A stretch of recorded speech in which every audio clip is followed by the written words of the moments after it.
Hi friends, welcome to మన Bommarillu. Upcoming రివ్యూలోకి వెళ్ళిపోదాం. రుద్ర గంగ కోమాలో నుంచి బయటికి రావాలి, ఎలా అయినా తన ప్రాణాలు కాపాడుకోవాలి అని దేవుడి దగ్గరికి వెళ్తాడు.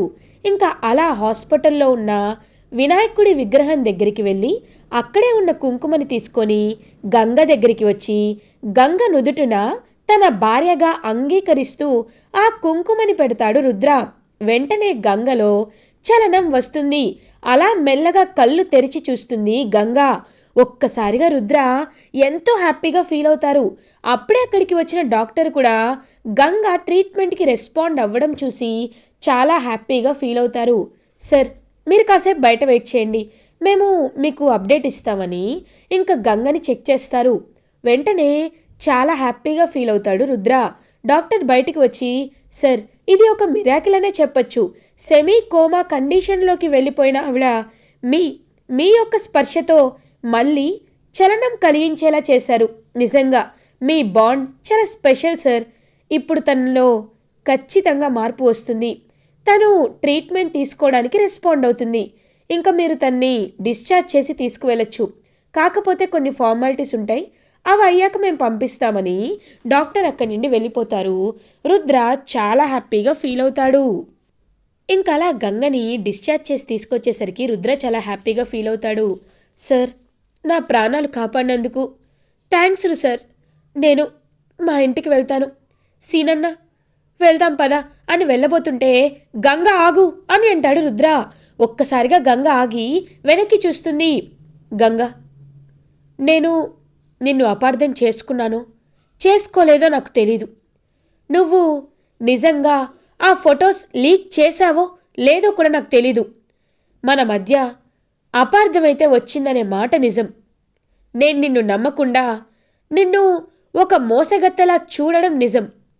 కానీ ఒక అపార్థానికి మించిన ప్రేమ, బంధం, ఆప్యాయత అనేది భార్యాభర్తల బంధంలో ఉంటుంది అని నేను తెలుసుకున్నాను. నీకు నీ ప్రాణానికి ఇంత ప్రమాదం జరిగేంత వరకు నీలో ఉన్న మంచితనాన్ని నేను చూడలేకపోయాను. గంగ చాలా అమాయకురాలు, అలాంటి తప్పు చేయదే అని ఒక్క మాట అనుకోకుండా కోపంలో నిన్ను అపార్థం చేసుకొని నడి రోడ్డుపై నిన్ను వదిలేసి వచ్చేశాను. నన్ను క్షమించు. భార్యాభర్తల బంధానికి అసలైన వెలుగుని నేను ఇవాళే చూశాను. గంగా, నీ గురించి నేను ఇప్పటి నుండి ఎప్పుడూ తప్పుగా అనుకోను. మన బంధం ఇంకా బలపడాలి. నేను కలకన్నట్టు నువ్వు ఛాంపియన్ అవ్వాలి. నేషనల్ వైడ్ నంబర్ 1 బాక్సర్గా నేను నిన్ను చూడాలి. ఆ కల కోసం మన మధ్యలో ఎన్ని అపార్థాలు వచ్చినా, అనుమానాలు వచ్చినా, గొడవలు వచ్చినా వాటన్నిటినీ నేను నమ్మను, పక్కన పెట్టేస్తాను. నాకు నీ జీవితం కంటే, నీ నీ ఆశయం కంటే ఏది ఎక్కువ కాదు అని రుద్ర గంగతో చెప్పడంతో ఒక్కసారిగా విజయేంద్ర ప్రతాప్ అయితే చాలా హ్యాపీగా ఫీల్ అవుతారు. ఇంకా అప్పుడే శ్రీను వాళ్ళు హాస్పిటల్లో ఉన్నారని తెలుసుకున్న లక్ష్మి కూడా అక్కడికి వచ్చి ఎంతో హ్యాపీగా ఫీల్ అవుతుంది. బాబు, మీరు మీరు మా అమ్మాయిని, మా గంగని తప్పు క్షమించేశారా అని అంటారు. అవును, నేను తన తప్పు చేసింది అంటలేదు, తన అపార్థాన్ని తొలగించాను అంటున్నాను. ఇకపై తన్ని నేను చూసుకుంటాను. ఎన్ని ఎన్ని అపార్థాలు వచ్చినా తను మా ఇంట్లోనే ఉంటుంది. గంగా, నేను పిలిస్తేనే వస్తానని నువ్వు పెదనాన్నతో చెప్పావంట కదా, నేనే పిలుస్తున్నాను. కాబట్టి ఇప్పుడు నువ్వు నాతో మన ఇంటికి, మా ఇంటి కోడలిగా రావాలి అని రుద్ర చెప్పడంతో విజయేంద్ర హ్యాపీగా వస్తారనమాట గంగ దగ్గరికి. గంగా, రుద్ర చెప్తున్నాడు కదా రమ్మని, ఇంకేంటమ్మా ఆలోచిస్తున్నావు, రా వెళ్దాం అని అంటారు. ఇంకా చాలా అంటే చాలా హ్యాపీగా ఫీల్ అవుతుంది పాపం గంగ. కానీ సార్, మీరు రమ్మన్నారు కదా అని నేనేమీ ఊరికే రాను సార్. ఖచ్చితంగా నేను తప్పు చేయలేదని, నేను నిర్దోషినని నిరూపించుకుంటాను సార్, ఖచ్చితంగా నిరూపించుకుంటాను అని పాపం గంగ అయితే ఇంకా హ్యాపీగా రుద్ర వాళ్ళ ఇంటికి వెళ్ళిపోతుంది. ఇంకా లక్ష్మి హ్యాపీగా తన మనసులో ఉన్నంత భారం అంతా తీరిపోయి ఇంటికి వస్తుంది. అప్పుడే పైడిరాజు ఫుల్గా డ్రింక్ చేసి, ఏయ్ ఏంటి ఉత్తి చేతులతో వచ్చావు, గంగ ఎక్కడా అని అడుగుతాడు. గంగని అల్లుడు గారు ఇంటికి తీసుకెళ్ళిపోయారు అని అంటుంది. ఏంటి, తీసుకెళ్ళిపోయాడా?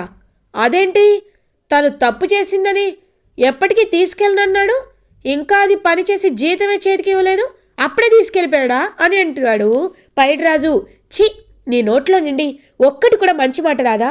అల్లుడు కూతురు సంతోషంగా ఉంటే చూడాలి కానీ వాళ్ళిద్దరూ విడిపోయి అది ఇంట్లో ఉంటే బాగుండనుకుంటున్నావు. అసలు నువ్వు తండ్రివేనా అని అడుగుతారు. ఏంటో ఈరోజు అన్నీ చెడు శకనాలే జరుగుతున్నాయి. రేపటి నుండి నీ మందులకి ఎవరు డబ్బులు ఇస్తారు, నాకు తాగడానికి ఎవరు డబ్బులు ఇస్తారు, ఛీ అని అక్కడి నుండి వెళ్ళిపోతాడు పైడిరాజు. ఇంకా అసహించుకుంటూ లోపలికి వెళ్ళిపోతుంది లక్ష్మి. ఇది ఇలా ఉండగా శకుంతల అటు ఇటు తిరుగుతూ ఆలోచిస్తుంది. మీడియా వాళ్ళు అడిగిన క్వశ్చన్స్ గురించి ఆలోచిస్తూ ఆ గంగ ఇదంతా కావాలనే చేసిందనిపిస్తుంది ఛ అని అనుకుంటే వీరు ఇషిక శకుంతల దగ్గరికి వస్తారు. అత్తయ్య, మీరు మనసులో అనుకుంటుంది నిజమే. నిజం చెప్పాలంటే మా గెస్ ప్రకారం ఖచ్చితంగా ఆ ఫుడ్లో పాయిజన్ కలిపింది గంగే.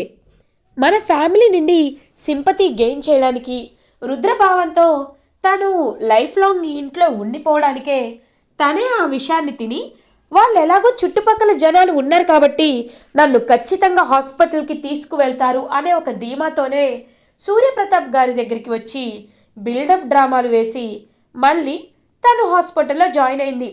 తను విషం కలిపింది తనే, ఫుడ్ తిని అందరి ముందు సింపతి గెయిన్ చేయాలనుకుంటుంది కూడా తనే. కాబట్టి ఈ విషయంలో మీరు తన గురించి ఒక నిర్ణయం తీసుకోవాలి అని అంటారు.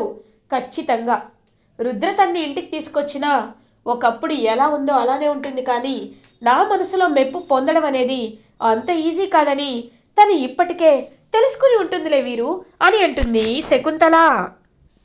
కరెక్ట్గా అప్పుడే రుద్ర, గంగ, విజయేంద్ర ఇంటికి రీచ్ అవుతారు. రుద్ర గంగని తీసుకురావడం చూసి శకుంతల అలా కోపంగా చూస్తుంది. విజయేంద్ర శకుంతలతో, శకుంతల, కోడలు డిశ్చార్జ్ అయ్యి ఇంటికి వచ్చింది, ఇప్పుడు నువ్వు నీ మాటలతో తన్ని బాధ పెట్టద్దు అని అంటారు. ఇది మరీ బాగుంది. నేను మాట్లాడినప్పుడు నన్నే అంటారు, మాట్లాడకుండా సైలెంట్గా ఉన్నప్పుడు కూడా నన్నే అంటారా? అసలు నేను ఇప్పుడు ఒక్క మాటైనా మాట్లాడానా? ఇది మీ ఇల్లు, మీ ఇష్టం, నాకెందుకు? మీరెవరినైనా తెచ్చుకోండి, ఏ కోడలనైనా ఇంటికి తీసుకురండి, నేనెవరిని అడగడానికి అని లోపలికి వెళ్ళిపోతుంది శకుంతల. అమ్మ గంగా, నువ్వు తన మాటలేం పట్టించుకోవద్దు, లోపలికి వెళ్ళు. ప్రీతి, వెళ్ళి హారతి తీసుకురా, అసలే హాస్పిటల్ నుండి వచ్చింది కదా అని అంటారు. అలాగే నాన్న అని ప్రీతి ఇంకా రుద్రకి, గంగకి ఇద్దరికి హారతి ఇచ్చి దిష్టి తీస్తుంది. అలా మళ్ళీ కుడికాలు లోపల పెట్టి అడుగు పెడతారు గంగ అండ్ రుద్ర. వీరు అది చూసి ఎంత తరిమేద్దాం అనుకున్నా ఇంటికి వస్తూనే ఉంది, తన్ని ఎలా తప్పించుకోవాలో అర్థం కావట్లేదు అని వీరు కంగారు పడుతూ ఉంటాడు. ఇది ఇలా ఉండగా మార్నింగ్ అవుతుంది. గంగ నిద్రలేచి ఇంట్లో పనులన్నీ చేస్తుంటే ప్రీతి, ప్రమీల గంగా దగ్గరికి వస్తారు. వదిన వదిన ఆగు, ఏం చేస్తున్నావు అని అడుగుతారు. నేనా, ఇవాళ అందరికీ నేనే వండి పెడతాను అని అంటారు. మొన్న ఫుడ్ ఫెస్టివల్లో వండింది చాలదా అని అంటుంది ప్రీతి. ఏంటి అలా అనేసావు అని అంటుంది. అలా కాదు గంగా, ఇప్పుడు నువ్వు పేషెంట్వి కదా, రెస్ట్ తీసుకోవాలి అని అంటారు. అబ్బా, ఆ డాక్టర్లు అలాగే చెప్తారు. పెద్ద పెద్ద హాస్పిటల్లో అలా వాళ్ళ దగ్గర మందులు కొనాలని, వాళ్ళ దగ్గర మనం ఉండాలని బాగా రెస్టింగ్ తీసుకోండి అని చెప్తారు. కానీ రెస్ట్ తీసుకుంటే ఏమొస్తుంది? ఇలా అన్ని పనులు చేసుకుంటూ ఉంటేనే కదా బాడీ ఫిట్గా ఉంటుంది అని అంటుంది గంగా. చెప్పింది చాలే అని అంటాడు రుద్ర. ఒక్కసారిగా రుద్ర అక్కడికి వచ్చాడని తెలుసుకొని గంగ వెనక్కి తిరుగుతుంది. సార్, మీరెప్పుడు వచ్చారు అని అడుగుతుంది. నువ్వు బాడీ ఫిట్నెస్ కోసం నీతి బోధలు చెప్తున్నావు కదా, అప్పుడే వచ్చాను అని అంటారు. అంటే అని అంటేసరికి ఇంట్లో పనులు చేయమంటే మాత్రం బాగా పనిచేస్తావు, అదే అకాడమీ చుట్టూ రౌండ్లు కొట్టమంటే మాత్రం సార్ అని అంటావు, ఇదేనా అని అంటాడు రుద్ర. అది కాదు సార్, ఇంట్లో పనులంటే మన పనులు, అందుకే చేసేస్తాను అని అంటుంది. అలాంటప్పుడు నువ్వు అకాడమీ కూడా నీదే అనుకో, అప్పుడు అకాడమీ చుట్టూ రౌండ్లు కొట్టడం ఏంటి, ఏదైనా చేస్తావు. అయినా ప్రాక్టీస్కి వాళ్ళు నిన్ను తీసుకువెళ్ళకూడదు అనుకున్నాను, కానీ నిన్ను చూస్తుంటే తీసుకువెళ్ళొచ్చు అనిపిస్తుంది అని అంటాడు. సరే సార్, ఇప్పుడే రెడీ అయ్యి వచ్చేస్తాను, వెళ్దాం అని చెప్పి పాపం గంగ ఇంకా అలా స్పోర్ట్స్ డ్రెస్లో రెడీ అయ్యి వస్తుంది. ఓకే, రా వెళ్దామని చెప్పి గంగా రుద్ర ఇద్దరు అకాడమీకి వెళ్తారు. అదంతా చూస్తూ విజయేంద్ర మళ్ళీ పోయిన కళ ఈ ఇంటికి తిరిగొచ్చింది. గంగ ఎప్పుడైతే మళ్ళీ ఇంట్లో అడుగు పెట్టిందో అప్పుడు చాలా ప్రశాంతంగా ఉంది అని చెప్పి హ్యాపీగా ఫీల్ అవుతారు విజయేంద్ర. ఇది ఇలా ఉండగా పారు మాత్రం చాలా ఇరిటేటింగ్గా ఫీల్ అయ్యి తన ఇంట్లో ఉన్న వస్తువులన్నిటినీ పగల కొడుతూ ఉంటుంది. ఛా, ఎంత పక్కాగా స్కెచ్ వేసి ప్లాన్ చేసి ఆ రుద్ర నుండి గంగని విడదీసేశాను, కానీ ఇప్పుడు ఏమీ తెలియనట్టు మళ్ళీ కలిసిపోయారు. ఇంక నేనేమి చేయలేనా? మళ్ళీ గంగ రుద్రల్ని విడతీసే ఛాన్స్ ఇప్పట్లో నాకు వస్తుందా? రాదు, రాలేదు. మరి ఇప్పుడు నేనేం చేయాలి, ఏం చేయాలి అని చెప్పి ఇరిటేటింగ్గా ఫీల్ అవుతుంది పారు. నో, ఇలా ఓడిపోకూడదు. ఎప్పుడో ఒకరోజు ఖచ్చితంగా ఛాన్స్ వస్తుంది, ఆ రోజుని వాడుకుంటాను అని పర్ఫెక్ట్ ఛాన్స్ కోసం వెయిట్ చేస్తూ ఆలోచనలో ఉండిపోతుంది పారు. ఇంకా అలా రుద్ర అండ్ గంగ ఇద్దరు ప్రాక్టీస్ చేస్తూ ఉంటే అప్పుడే కరెక్ట్గా రుద్రకైతే ఫోన్ కాల్ వస్తుంది. ఇంకా ఫోన్ మాట్లాడడానికి పక్కకు వెళ్తాడనమాట రుద్ర. అదే టైంకి పాపం అలా బయటికి వస్తుంది గంగ. ఇప్పుడు ఏమైంది అని చెప్పి అలా బయటికి వచ్చి చూడగానే అక్కడ వీరు కనబడతాడు. ఇదేంటి వీరు ఇక్కడున్నాడు, ఒకవేళ ఏదైనా సమస్య అని చెప్పి అలా ఇంక వెళ్ళి చూసేసరికి వీరు పక్కనే రిసెప్షన్ రోజు వాళ్ళ ఇంటికి వచ్చిన ఇన్స్పెక్టర్ కూడా ఉంటారు. ఒక్కసారిగా షాక్ అయిపోతుంది అలా గంగా.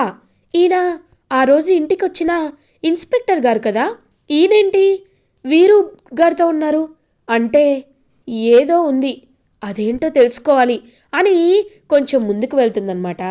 అలా గంగా ముందుకు వెళ్ళి కార్ చాటున నించుని వాళ్ళని సీక్రెట్గా గమనిస్తూ వాళ్ళ మాట్లాడే మాటల్ని రికార్డ్ చేస్తూ వీడియో తీసుకుంటూ ఉంటుంది గంగా. ఇన్స్పెక్టర్, మీరు మళ్ళీ మా ఇంటికి రావాలి అని అంటారు. దేనికి సార్ అని అడుగుతారు. మొన్న మీరు చెప్పారు కదా గంగే అదంతా చేసిందని, ఫేక్ న్యూస్ స్ప్రెడ్ చేశారు కదా, కాబట్టి మా బావ ఇంకా బాగా నమ్మేలా చేయాలి. నమ్మాలి అంటే మనం ఇంకొకసారి మా బావ మైండ్లో ఇదంతా ఇన్కల్కేట్ చేయాలి. అది మాత్రమే కాదు, ఫుడ్ ఫెస్టివల్లో విషం కలిపింది కూడా గంగేనని మీరు గట్టిగా చెప్పాలి. సీసీటీవీలో గంగే కలిపినట్టు ఉందని, కాబట్టి సింపతి గెయిన్ చేయడానికే గంగ ఇదంతా చేస్తుంది అని మీరు మా బావ మైండ్లోకి ఇంజెక్ట్ చేస్తే ఎప్పటికీ ఇంక రుద్రబావ గంగని దూరం పెడుతూనే ఉంటాడు. మాకు కావాల్సింది అదే. మీరు ఎంత డబ్బు అడిగినా ఇస్తాను, ఈ పని చేయండి అని అంటాడు వీరు. ఒక్కసారిగా షాక్ అయిపోతుంది గంగ. వెంటనే ఇంకా అలా గంగ అయితే అదంతా వీడియో తీసుకొని పరుగు పరుగున రుద్ర దగ్గరికి వెళ్తుంది. ఇంకా రుద్ర దగ్గరికి వెళ్ళి సార్ సార్ అని ఆయాసపడుతూ ఉంటే, ఏమైంది గంగా, ఎక్కడికి పరిగెత్తుకుంటూ వెళ్ళావు, చెప్పు ఏమైంది అని అడుగుతారు. సార్ ఒకసారి వీడియో చూడండి సార్, ఎవరు ఏంటనేది మీకే అర్థమవుతుంది అని ఇంకా అలా వీడియో చూపిస్తుంది. క్లియర్గా వీరునే ఇన్స్పెక్టర్తో మాట్లాడాడు అండ్ ఫేక్ న్యూస్ కావాలనే గంగపై స్ప్రెడ్ చేశాడు అనే విషయాలు తెలుసుకొని ఒక్కసారిగా షాక్లో ఉండిపోతారనమాట. అలా గంగా చెప్పేసరికి రుద్ర ఇంకా వెంటనే వీరు దగ్గరికి వెళ్తాడు. వెళ్ళి వీరుని ఇంటికి తీసుకువెళ్తాడు. శకుంతల చూస్తూ ఉంటుంది.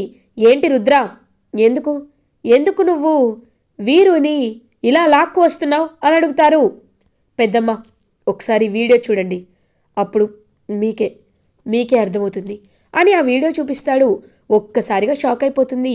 అంటే గంగ విషయంలో ఇంతలా అపార్థాలు వచ్చేలా చేసింది నువ్వేనా వీరు, నువ్విలా చేస్తావని అస్సలు అనుకోలేదు ఛ అని వీరుని అసహించుకుంటారు శకుంతల. ఒక్కసారిగా వీరు అత్తయ్య ఒకసారి నేను చెప్పేది వినండి అని అంటారు. ఇంకేం చెప్తావు, కళ్ళ ముందు సాక్ష్యం కనబడుతుంటే చూడు, నా దృష్టిలో అత్యంత విలువైనదంటే అది నమ్మకం మాత్రమే. నమ్మకాన్ని ఒక్కసారి కోల్పోతే అది ఎవ్వరైనా నేను లెక్క చేయను, అదే నా రాజనీతి. కాబట్టి నువ్వు నా నమ్మకాన్ని కోల్పోయావు. గంగని బ్యాట్ చేయడానికి ఇంతలా నీచానికి ఒడిగట్టావు. కాబట్టి నువ్వు వెంటనే ఈ ఇంట్లో నుండి వెళ్ళిపోవాలి అని అంటుంది శకుంతల. ఒక్కసారిగా ఇంకా అలా షాక్లో ఉండిపోతాడనమాట రుద్ర. ఇంకా వీరు నిజస్వరూపం బయటపడినందుకు గంగ చాలా అంటే చాలా హ్యాపీగా ఫీల్ అవుతుంది. ఇలా ఎపిసోడ్ ఎండ్ అవుతుంది. ఫర్దర్ ఎపిసోడ్ రివ్యూస్ ముందుగా మీకు కావాలి అనుకుంటే మా ఛానల్ని సబ్స్క్రైబ్ చేసుకోండి. Thanks for watching.